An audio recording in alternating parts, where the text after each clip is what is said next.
James has been with Busara since 2012 and has managed behavioral field research around the world, including Kenya, Peru, Indonesia, Sierra Leone, Pakistan. So he really brings a wealth of knowledge and cross-country experience to his work. In brief, and James will expand on this, the Busara Centre provides rigorous research and data-driven advisory to help its clients solve problems by applying behavioral insights. So, James, thank you very much. I'm excited to be here. Absolutely, absolutely. Well, thanks so much for the intro. I'm really excited to be talking to you guys today. As Paul said, we are the Busara Centre. We're trying to think about the irrationality that we all experience every day in our decision-making process.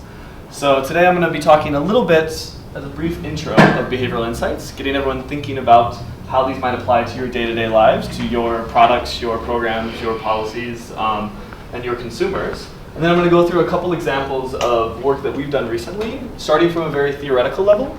So, we have a decision-making lab where we're testing some theories on how people are discounting between intertemporal choice, getting into understanding behavioral barriers in existing products that exist in this market, and then thinking about how we can apply behavioral insights to new products and to promotions and alterations on products. And then finally, we'll kind of try to recap it and think about just behavioral insights and apply to the financial sector. So to kick it off, what do we know? Why do we care? Why does it matter? What's the recent literature body sort of saying about achieving our approach? Economists, so I work for a lot of economists who have this really nice view of how decision making happens. You have these thoughts, you process them, you make a decision, you then take that decision and make an action. This could be, traffic in Nairobi has been awful, particularly since they blocked all those roundabouts. I'm going to buy a motorbike so I can get around them, and then I'm going to actually go to a store and buy that motorbike, right? We all know this never happens. No one ever follows this rational model of, I've had perfect information, processed it, made a very well-informed decision that was optimal, and then took action to follow up on that decision. I might, lots of things could come into play here. My friends don't drive motorbikes. I go to the store and there's 300. I don't want to take time to process which one is the best solution for me. Even if I do make the decision to buy it, am I going to actually save up to do it? I may have the resources, but am I going to follow through on that? Am I going to actually make those decisions to actively save and purchase that bike? We're all very familiar with this. We all see this day to day. And there's a new sort of method of thinking about this, which involves sort of two systems of thinking in your brain. So this builds off of the work of Daniel Kahneman, who's won the Nobel Prize in 2002 for basically all of his insights on behavioral economics. So he's a psychologist based at Princeton that's done a ton of work to sort of understand how our brains work. And really what he's found is that there's two systems, and this is incredibly efficient.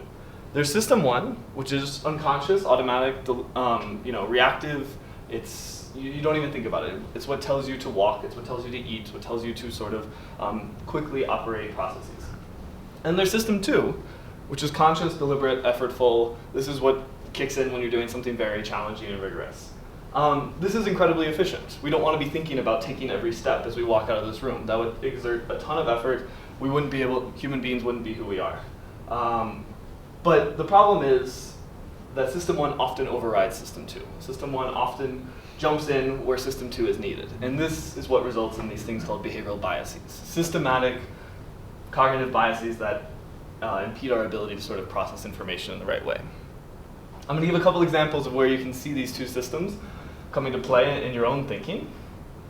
Okay, obviously very automatic. You don't have to think, that is system one. Everyone knows instantly that's four. When you jump into something a little more, you can see your brain switching, right? Probably automatically you know that's somewhere between 100 and 1,000, but you can feel sort of a more effortful task going on in your mind. Anyone get there that quickly? Maybe we have some very high thinkers. System one is working for some people, but for the most, it requires a lot of thought. A couple more exercises.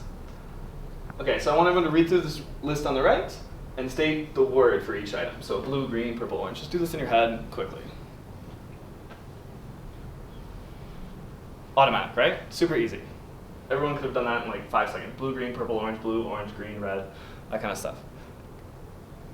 Second example, read through the list, but state the color of each text for each item. Red, blue, red, oh. Much more challenging, right? So the idea here is that you actually need to engage system 2 on this, but system 1 is trying to override it because you're reading the words of these things, and it's trying to tell you just automatically think about it this way. You can see sort of the struggle internally from this nice little cute example. Anyone have an answer here? Anyone see anything wrong with this? Kenyans are so pious. When we do this elsewhere, everyone's like, oh yeah, 2, that's fine, 2 of every animal, right? But the thing is, system 1 sees Ark, sees Moses, associates Bible, automatically tells you this is fine. In reality, we know that this should be Noah, right? Moses shouldn't be there. This is system 1 crowding out system 2, right? Maybe some people will be going to church more often on Sunday after this lesson. No. Oh, is it? What's going on here? Okay. Which of these lines do we think is longest? Top, bottom, middle? Any strong preferences? The same. You guys are very sophisticated. I knew this, but you also know my games now. Of course. But the interesting thing is I've done this, 1,000 times.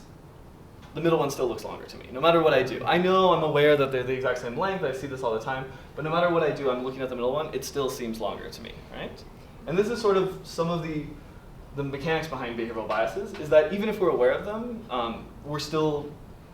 we can fall victim to them very easily. Dan Ariely, who's one of the most famous behavioral economists, falls victim to this all the time. But what we can do is design architectures around our choices so that we don't fall victim to them. We can try to engage system 2 when we need to and force ourselves to do it. This is what reminders do. This is what a number of other sort of interventions do, is they try to get you to stop, get you to think, get you to say, okay, wait, I need to be engaging my system 2 rather than my system 1. And another fun couple examples. Are these shades of gray the same? They don't look it. You pull these away. Framing, they are.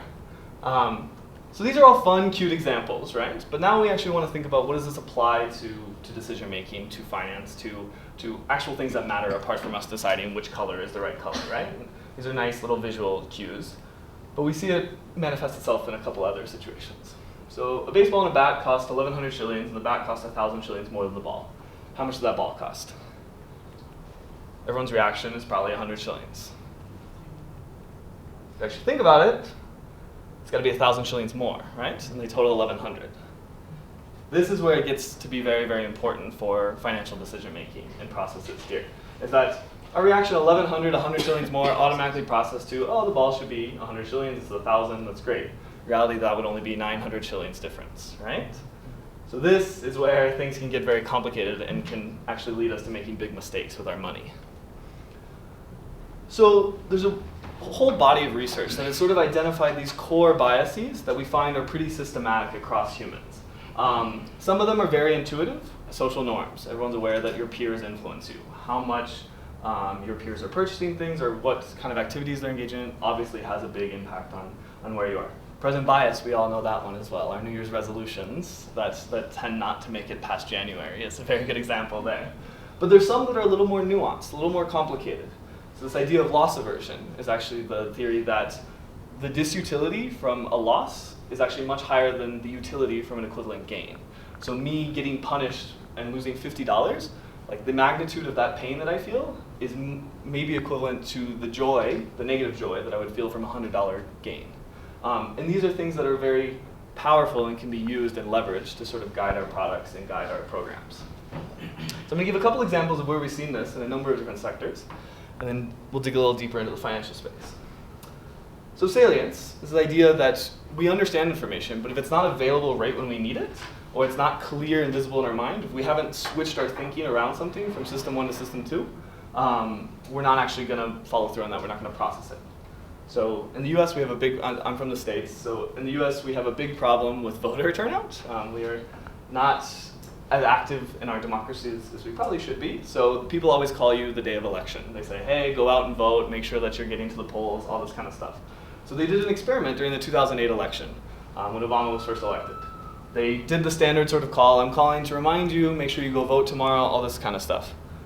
But then with one group, in a random subset, they basically added a few more questions.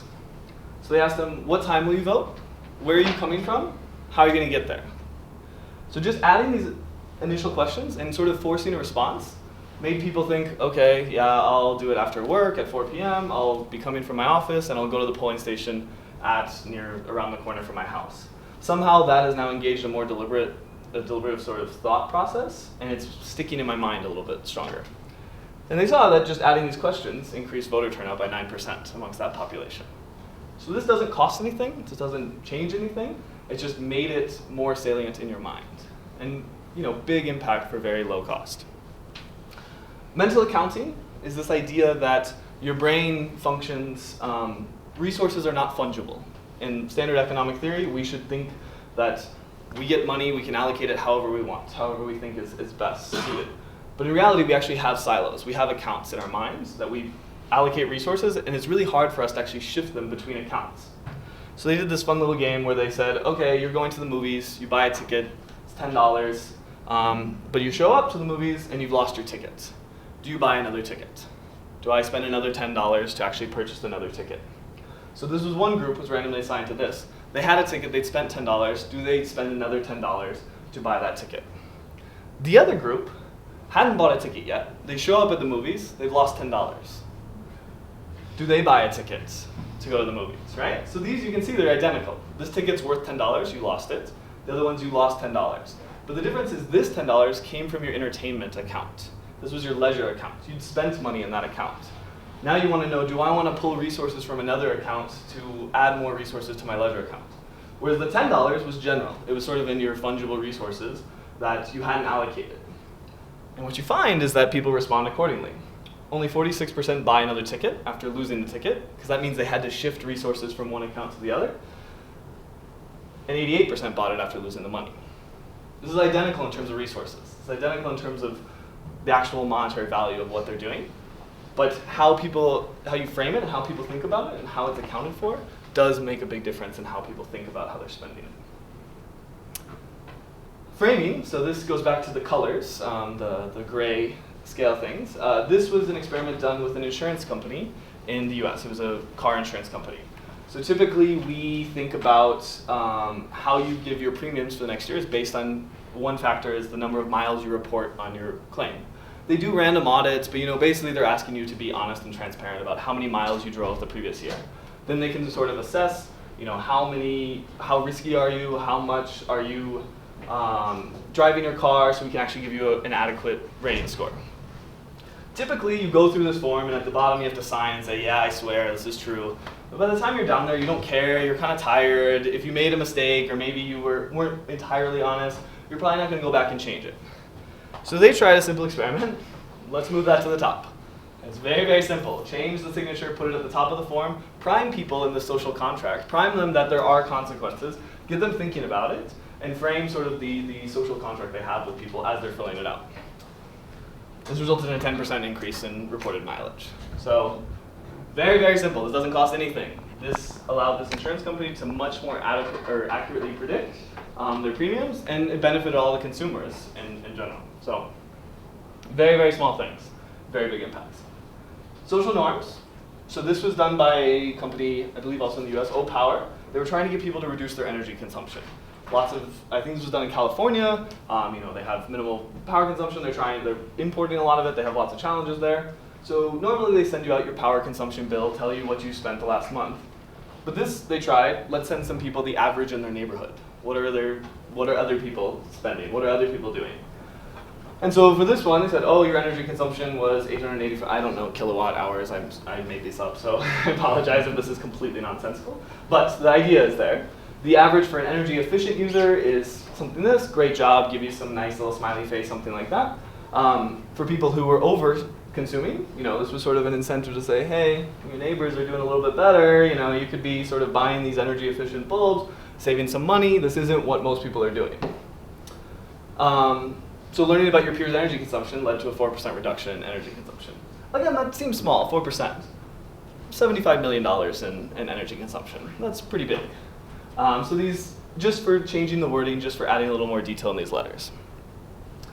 So there's this broad idea of social norms. There's also an idea of building social norms into someone like you, creating a profile of someone who's very similar to you. So they did this in hotel rooms. They often want to encourage you to reuse your towel because it's expensive, it's environmentally costly to wash the towels every day, but they'll do it unless they know that you don't want them to. So they tried an intervention when they said the majority of hotel guests reuse their towels. But then they also tried an intervention where they said the majority of guests in this hotel room, people who stayed in your room, who are like you, who are very similar to you, reuse their towels.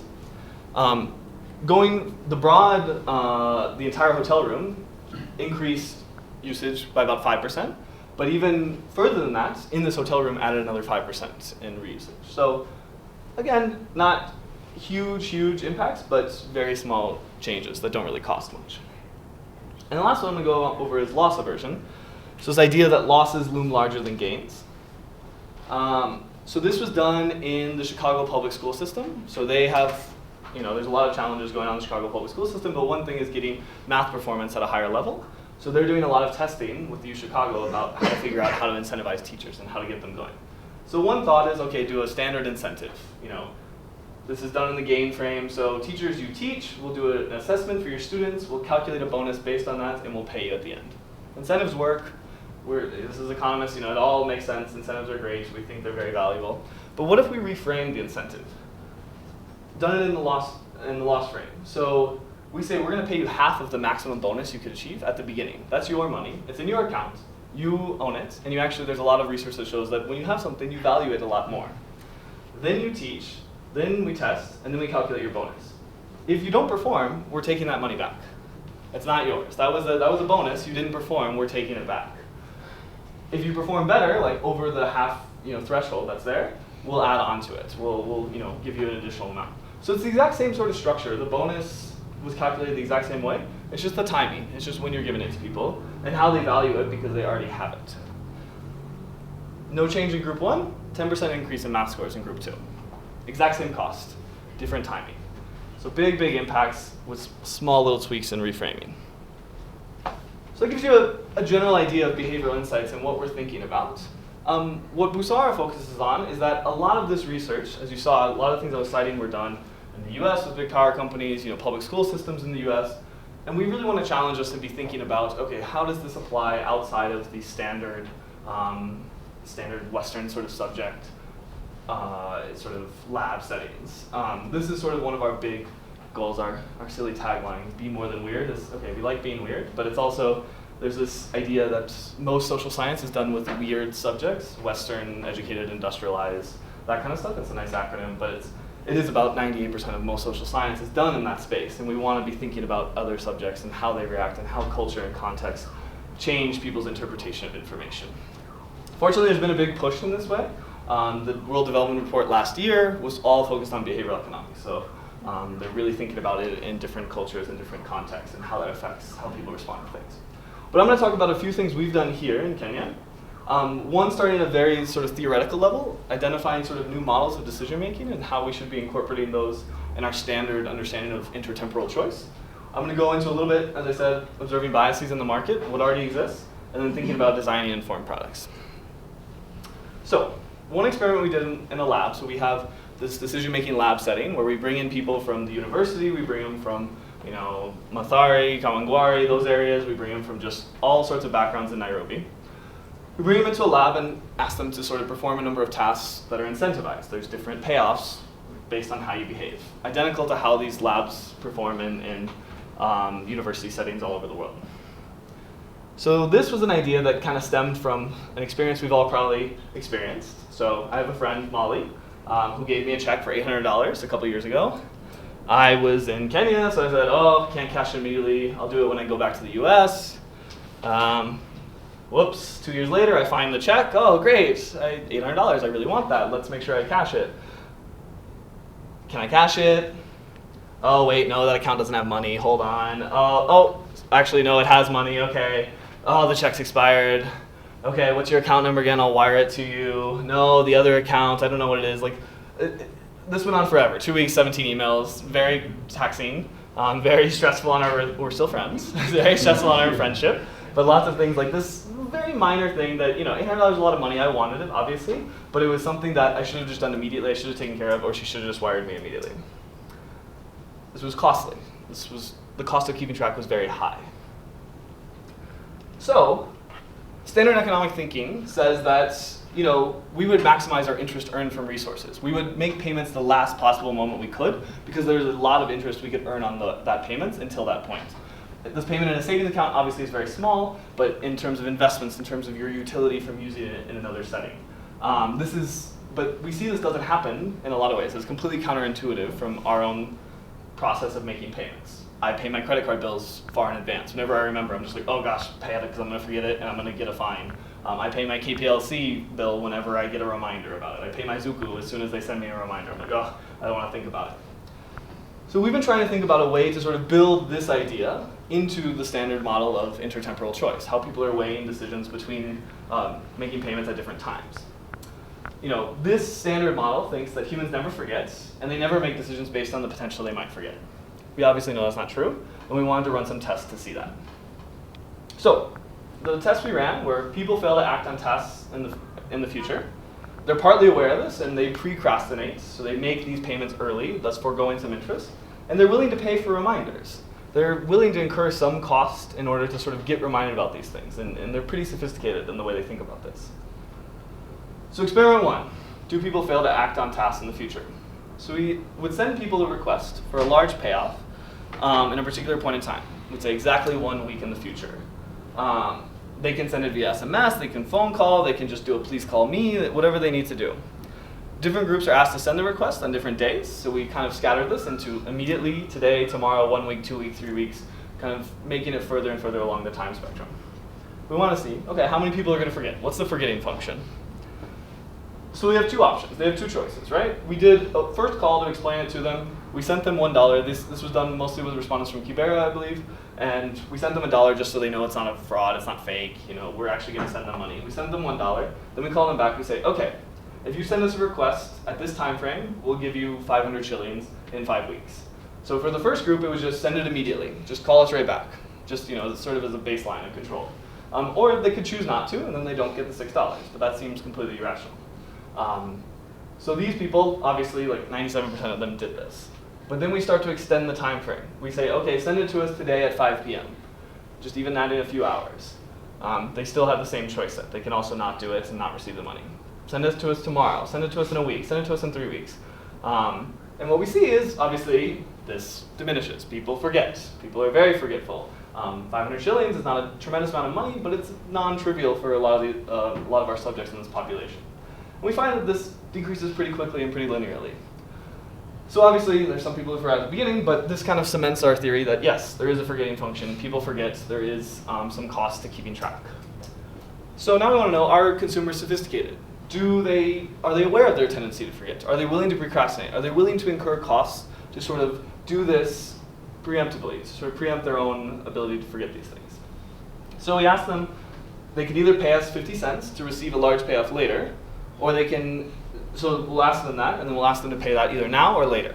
There is some benefit for them paying it later. Obviously, they have access to that 50 cents now. They can do whatever they want with it. Maybe they have immediate needs. We're dealing with a population that has, a lot of present bias typically in most models that we've looked at, that they are very, a lot of other time preference tasks we do show that people extremely highly value payments now over payments in the future. They believe they can make investments, they can multiply that money, they can use it, they also have lots of constraints. So the theory is they should always prefer to send it later if this was standard rational economic models. But we find that's not always the case. So here's sort of the same construct. We still gave them $1 in between calls to cement that we're real. Send us 50 cents today, or send us 50 cents in a week. That's their choice. They get to select between them, or they could obviously not send it and not get the money. Almost everyone wants to send it immediately. This is in a model where 50 shillings could mean a lot. This could be sort of some initial payments for different things, but people are foregoing that because they are aware, they are sophisticated. They do know that they will probably forget in 1 week. Not everyone, so some people do believe in themselves, and not everyone forgets. People are pretty diligent in some of these things, but a large minority do. And the last experiment we did was sort of, are people willing to pay for a reminder? Are they willing to incur some cost to actually get reminded of this thing? So group 1, can you earn $1 if I send an SMS request in 1 week or exactly 2 weeks? Group 2, same construct, but if you choose to send the SMS in 2 weeks, you will be reminded on that day. So this, again, you're foregoing some use of that money in that 1 week time frame, but you get a reminder. And people are willing to sort of, are they willing to incur that time lapse that, they have very high discount rates? That's a lot of utility they could derive from that dollar in that week, but they get a reminder. Are they willing to pay for it? Resounding yes. So this is very theoretical, this is very abstract. This is sort of the starting point of thinking of new decision-making models, but there are big implications.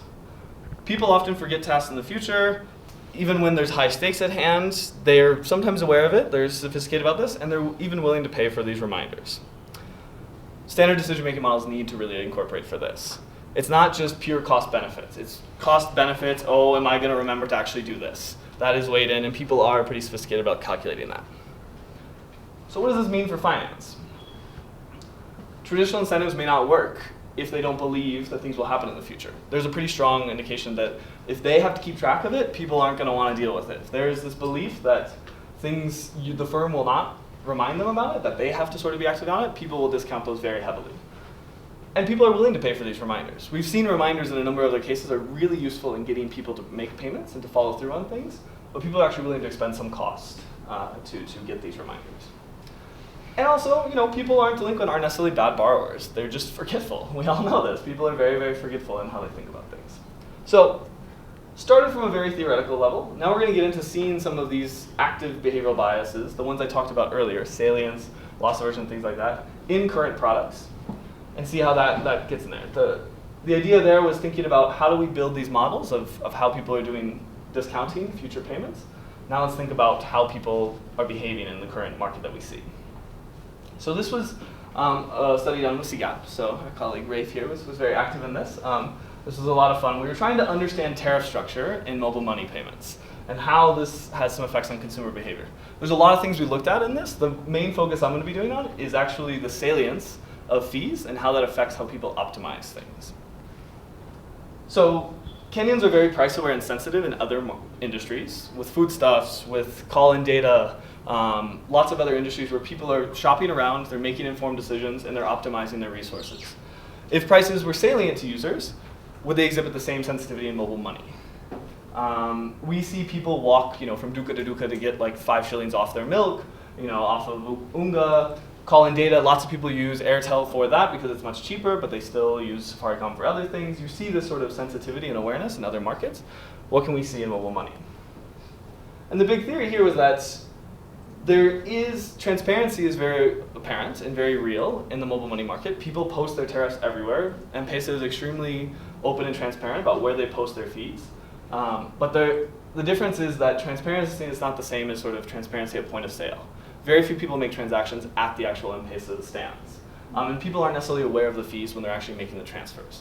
This is to show you a comparison of, this is the standard M-Pesa screen. You've all seen this, I'm sure. Send money to this person, this amount, accept, cancel. This is an example of what's going on in Tanzania. Actually, Tigo tells you what the fee is. It tells you right at the point of sale. This is far more transparent because it's when you're making it. This is addressing the problem of salience. When I'm making this, I have no idea how much this costs. No one does. You all probably feel this way, right? Something. I think it's affordable. I'm willing to pay for it, right? But we're all fairly, high-income consumers that we're going to be willing to forego that because of the incredible convenience. There are lots of consumers in this market who are very willing to optimize these and are very able to optimize these, but don't often because they aren't aware when they're making the transaction. So the idea is, is that true? And we wanted to sort of cement this with the recent tariff change. So everyone remembers in August, there was a big tariff change amongst M-Pesa fees. We're abstracting this to mobile money in general, but when you talk about mobile money in Kenya, you obviously talk about M-Pesa. It's 95% of the market, it's basically everything, right? In August, there was a big tariff change. They were responding to equity banks coming in with the MVNO, had very sort of low rates, particularly on the low end. So they changed things, particularly on the low end, to go from very high rates to very low, and sort of increase them on the upper end to sort of, take care of these, make sure that they're still profitable. So you went from what used to be 27 shillings for a 101 to 500 shilling transfer down to 11. Huge reduction in costs. So we brought in 500 residents from Kibera, took their transaction data for 6 months, 3 months before and 3 months after, and tried to see, did they optimize? You could calculate how much it costs per shilling you're sending, and there is an optimal way you could you could send money. So for instance, if you're sending 200 shillings, you should really send 100 shillings twice. Even in the old structure, even in the new structure. You should send 100 shillings because it'll cost you 5 shillings. You send that twice, it costs you 10 shillings. If you just send 200, it costs you 27 shillings. That's a pretty significant difference. We don't, a lot of people don't care about that. People have shown a lot of sensitivity in other markets. We think they care about this, they just aren't aware of it. Even in the new tariff structure, there is ways to see where you can optimize. And then we took a bunch of other information sort of on peer-to-peer, pay bill, airtime usage to try to see how this varies. So, awareness, there's pretty good awareness. People are aware that there was a recent M-Pesa price change. Not as many as we'd like, but it was fairly recent after. A number reported changing behavior, thinking they were optimizing, thinking they were, changing their behavior as a result. But really, we didn't see a ton of this sort of manifesting in what people thought the prices were. For 500 Kenya shillings payments, only 3% were able to cite it cost 11 shillings. We asked them, how much does it cost to send this? No one knew. Most of them cited the actual old fees, the 27 shillings. Well, not most, but 38%, a non-trivial subset. 1,000 shillings payment, same sort of thing. 2% correctly guessed the 15 shilling fee. 33 shillings cited by 17%. So this is, clearly people thought they were aware, but weren't processing it because they weren't seeing it at the time they're making transactions. But what was interesting is that higher users, so the more you used M-Pesa, the more you actually optimized. So for every additional M-Pesa transaction you did in that period, it actually increased your probability of optimizing your transactions and making more cost-effective decisions. So this gives us this inclination that people, when they feel it, when they understand it, when they're aware of the fee, they do optimize. It's just that they aren't able to do that right now because they don't know the fees when they're making the transactions. So this is salience. It's the big problem here that people need the information at the right time. So, we'll see what happens with this. Ideally, the final outcome is that we get something similar to Tigo. It may not change our behavior, but it will allow people to make more informed decisions and allow them to sort of optimize accordingly. So, existing markets. We found some barriers. We found some biases that are causing people to perform suboptimally. Now we want to think about taking a more active approach, not just observing where barriers exist, but actually thinking about barriers in human decision making and designing products around that. So we did a project with Dan Ariely and some guys at the World Bank to think about using behavioral science to improve savings among low informal sector workers in Kenya.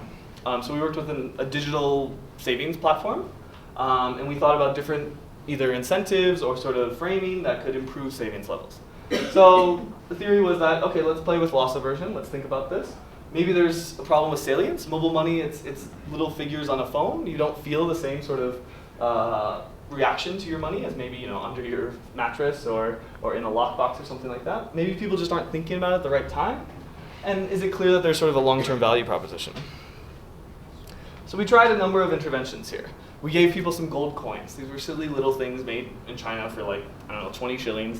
And they basically were sort of, I'll show you a quick picture. They basically, showed you putting money into a little coin and showing your savings grow. They're kind of, tacky and silly, and then we had reminders for it was a 6-month promotion. So we were using these, they could tick each week that they saved. It's a way to sort of track your savings, track your progress, but also feel a little more real about your savings. It seems silly, but wait till I show you the results. You'll think very differently about it. Then we wanted to try some of the loss aversion stuff. Okay, people have always tried matching contributions, trying to get people to save. Can we frame it in 2 different ways? The same idea as the teacher construct. Can we do, pre-matching contributions? Every week we say, we'll give you, 100 shillings for every 1,000 shillings you save. We'll put 100 shillings in your account, see how you behave over time, and will that motivate you to save? Rather than just saying you saved 1,000 shillings, we'll give you 100 on top. So we did a post-matching to kind of control for just basic incentives.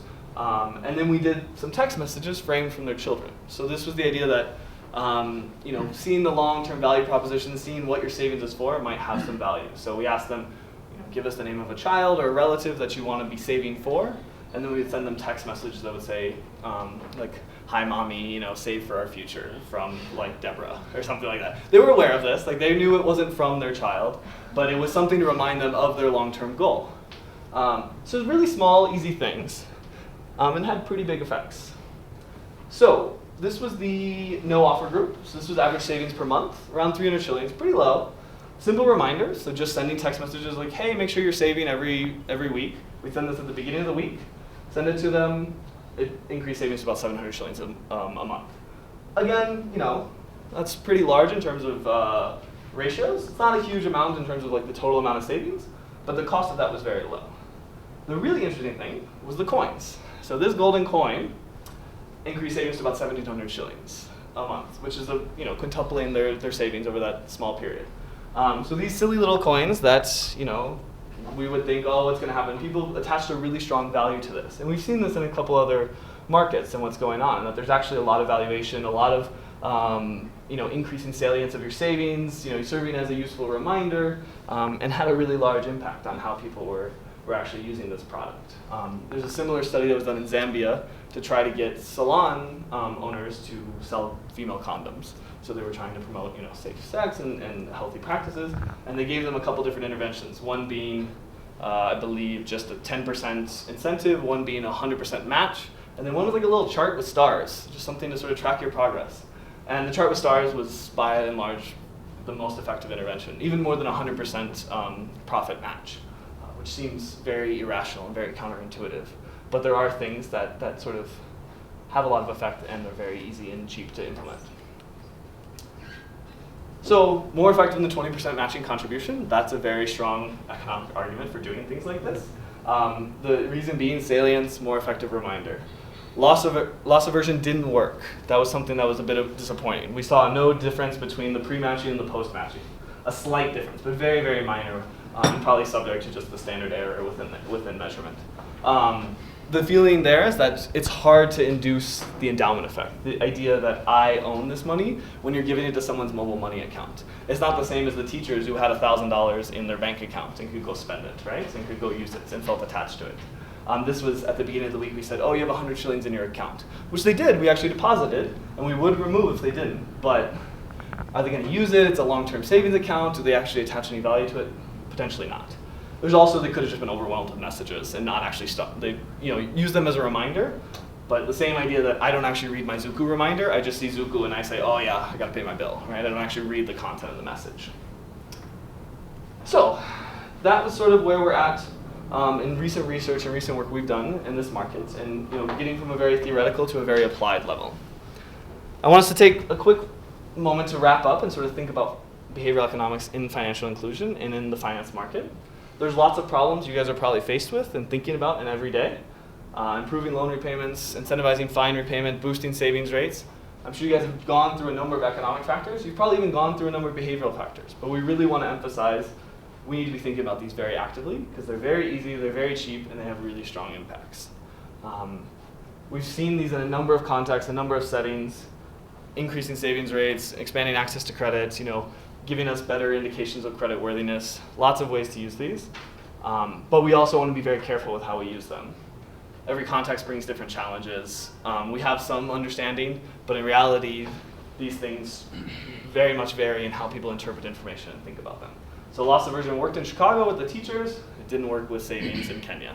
We need to be very, very standardized in our approach and thinking about how we actually experiment with these and think about them so that we can use them to full effect, but also make sure we're finding new learnings and understanding them properly. So experimentation, testing is critical. The nice thing is they're very easy, they're very simple, they're very easy to sort of incorporate. So that's it. Thank you guys so much. This was a lot of fun.